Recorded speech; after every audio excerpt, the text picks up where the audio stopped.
लेकिन यह क्रांति ज्यादा दिन टिक न सकी। अंग्रेजों की ताकत और आधुनिक हथियारों ने धीरे धीरे विद्रोह को कुचल दिया। हजारों लोग मार दिए गए, दिल्ली उजाड़ दी गई, बहादुर शाह जफर को कैद कर बर्मा निर्वासित कर दिया गया। 1857 की हार अंग्रेजों के लिए एक सबक थी और एक डर भी। उन्होंने समझ लिया कि अगर हिंदू और मुसलमान साथ खड़े हो गए तो अंग्रेजों का राज टिक नहीं पाएगा। इसलिए फूट बांटो और राज करो की नीति अपनाई। इस नीति के तहत अंग्रेजों ने हिंदू और मुस्लिम के बीच धार्मिक दरार पटकना शुरू की।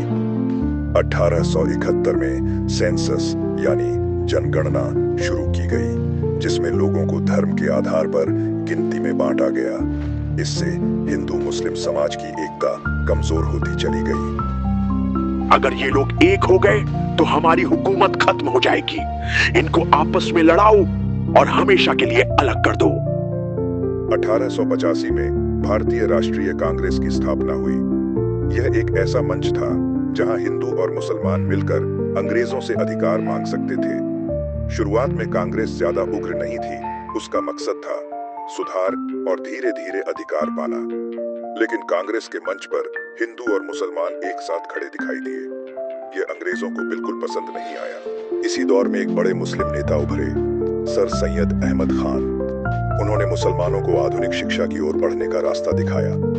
सर सैयद अहमद खान का मानना था कि कांग्रेस हिंदुओं की पार्टी है और वो मुसलमानों के हितों की सही रक्षा नहीं कर पाएगी। और यहीं से मुस्लिम अलगाववाद की सोच धीरे धीरे जन्म लेने लगी। 1900 तक आते आते तस्वीर साफ होने लगी थी। हिंदू और मुसलमानों के बीच दरार की नींव डल चुकी थी। अंग्रेजों ने जानबूझकर दोनों समुदायों को अलग अलग पहचान दी। कांग्रेस आगे तो बढ़ रही थी, लेकिन उसमें मुस्लिम विश्वास कम होता जा रहा था। सन 1905 में ब्रिटिश वायसराय लॉर्ड कर्जन ने बंगाल का बंटवारा कर दिया। कारण बताया गया, बड़े प्रांत को संभालना मुश्किल है, लेकिन असली मकसद था हिंदू और मुसलमानों को अलग करना।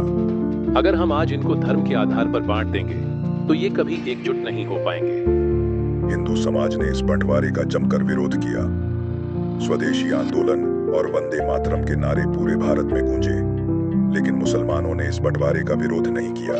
वो इसे अपने फायदे के रूप में देखने लगे। लेकिन यही विभाजन आगे आने वाले दशकों का सबसे बड़ा हथियार बना।